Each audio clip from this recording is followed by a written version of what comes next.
یہ ہدایت ہے صرف ان کے لیے جو بچنا چاہتے ہیں. جسے کانٹ نے کہا ہے مورل لا ود ان. اس نے کہا کہ وجود ہستی کے دو دلیلیں ہیں سب سے بڑی. The starry heavens above and the moral law within ان. ہمارے اندر مورل لا ہے، یہ اچھا ہے یہ برا ہے، یہ خیر ہے یہ شر ہے، یہ مورل لا ہے. جن کا یہ مورل لا فطرت کی صحت و سلامتی کی بنیاد پر برقرار ہے، جو تمیز کرتے ہیں بھلائی اور برائی میں، ان کے لیے ہدایت ہے. اولاً وہی آتے ہیں سلیم الفطرت کو، ابو بکر اور عثمان رضی اللہ تعالی عنہما، والذین تبعوہم بإحسان. پھر کچھ لوگ ان کے پیچھے پیچھے بھی آتے ہیں. ایک نمونہ دیکھ لیا، کچھ لوگ بڑھ رہے ہیں، یہ دوسرے درجے کے لوگ ہیں. قرآن مجید میں درجہ بندی بیان کی گئی. السابقون الاولون من المہاجرین والانصار والذین تبعوہم بإحسان رضی اللہ عنہم ورضوا عنہ. تو یہ سابقون الاولون جو ہیں وہ سلیم الفطرت، وہ سلیم العقل انسان ہیں جو ان چیزوں تک پہنچ چکے ہیں. البتہ ابھی یقین کی دولت جو ہے حاصل نہیں.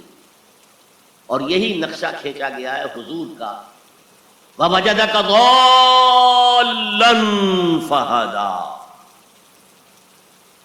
ضال کا ترجمہ جو ہے گمراہ بھی کر دیا جاتا ہے.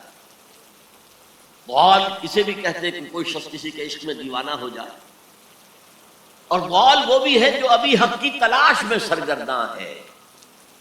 تو جو غور و فکر غار حرا میں ہو رہا تھا، حدیث میں آتا ہے تحنسوا فی، جا کر آپ وہاں عبادت کرتے تھے. تو وہ عبادت کیا تھی؟ کان صفت تعبدہ فی غار حرا التفکر والاعتبار. غار حرا میں آپ کی عبادت کی صفت کیا تھی؟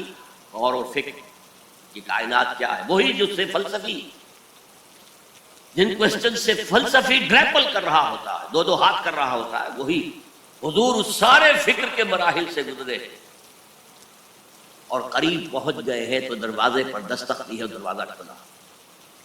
وَوَجَدَكَ ضَالًّا فَهَدَىٰ. پردے اٹھا دیے اور ہدایت.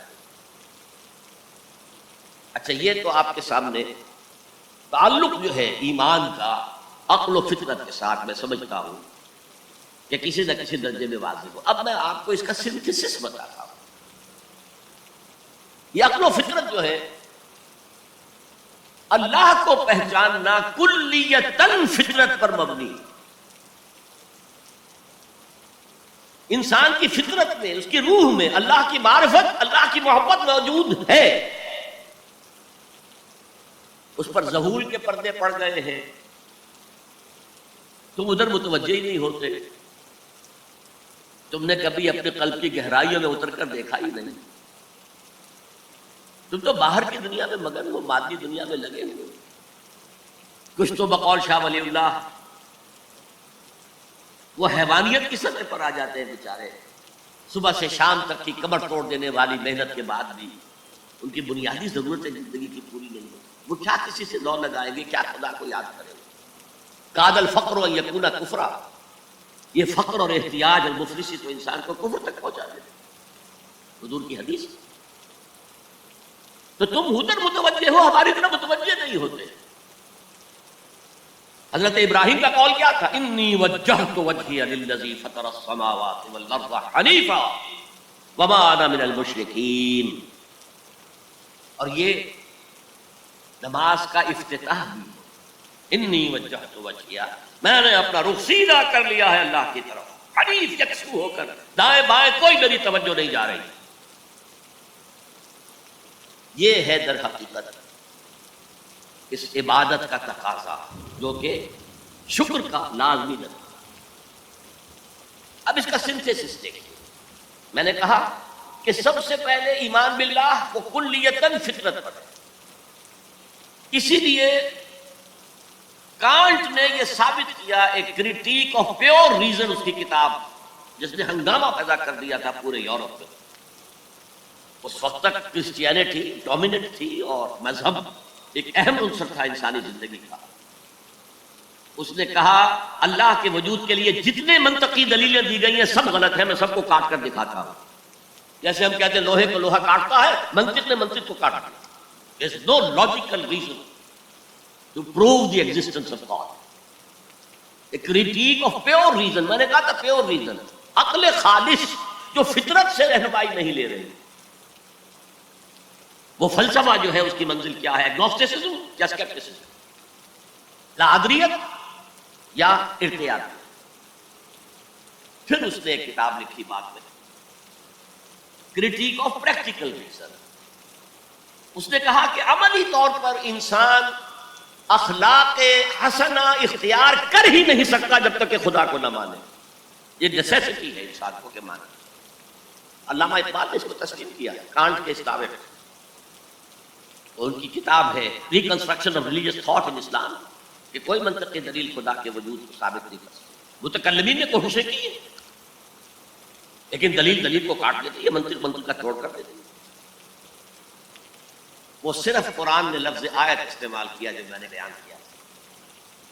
اس کائنات میں ہر شے اللہ کی نشانی ہے. جیسے آپ کو اپنے کسی دوست کی دی ہوئی کوئی شے دیکھتے ہی دوست یاد آ جاتا، ایسے ہی آفاق و انفس میں اللہ کی نشانیاں ہیں. تمہارے اندر بھی اللہ کی نشانیاں ہیں.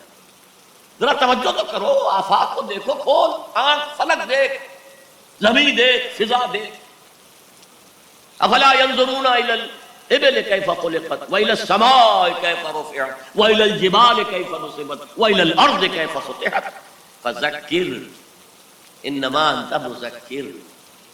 کیا یہ دیکھتے نہیں، غور نہیں کرتے اونٹ کو کیسے پیدا کیا گیا، کتنا اپنے ماحول کے ساتھ مناسبت رکھتا ہے.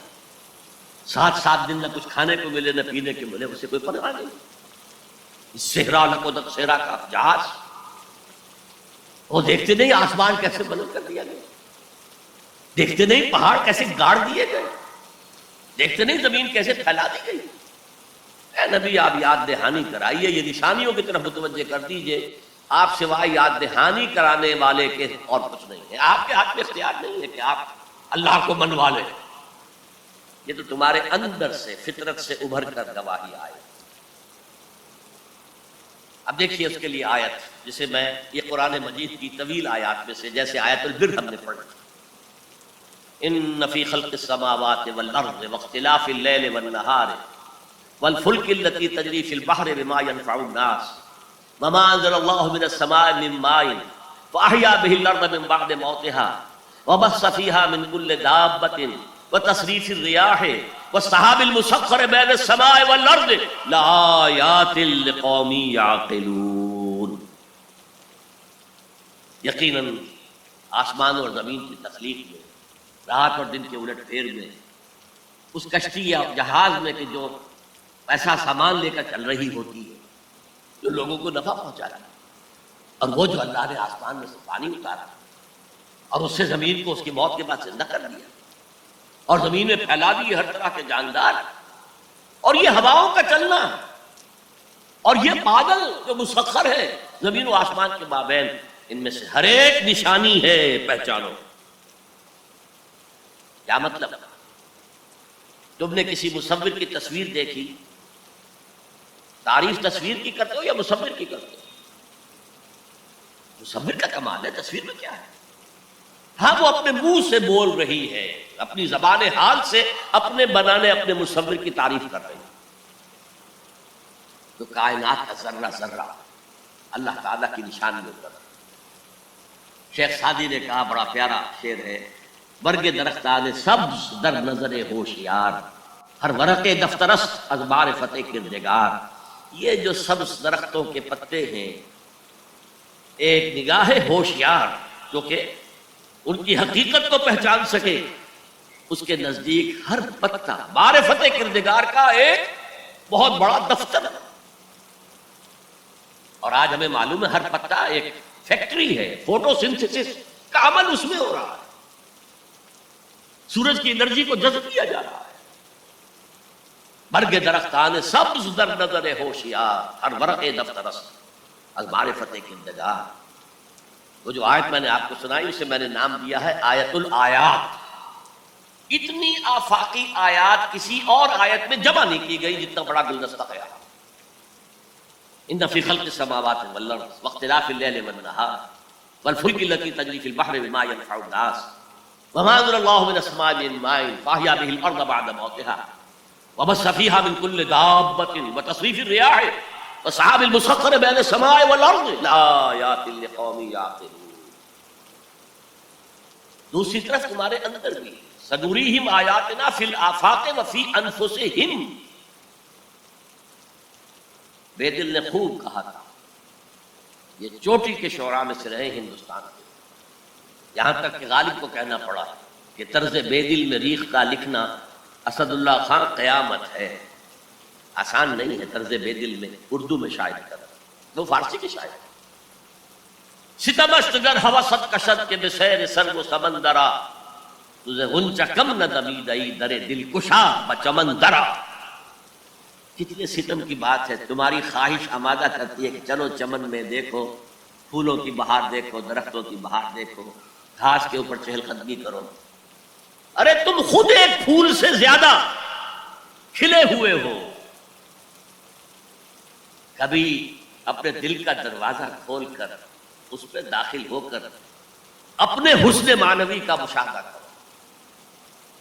ستمست گر ہوست کشد کہ بے سیر سر و سمندرا تجھے غنچہ کم نہ دمیدئی. دمکتا ہوا غنچہ ہو تم خود در دل کشا بچمندرا. آیات الہیہ اندر بھی ہو. اچھا، ان آیات کے ذریعے سے اللہ کی پہچان ہو گئی، اللہ یاد آ گیا. تھا اندر موجود، اللہ کی علم اور معرفت موجود تھی، پردے آ گئے تھے، ظہور تھا.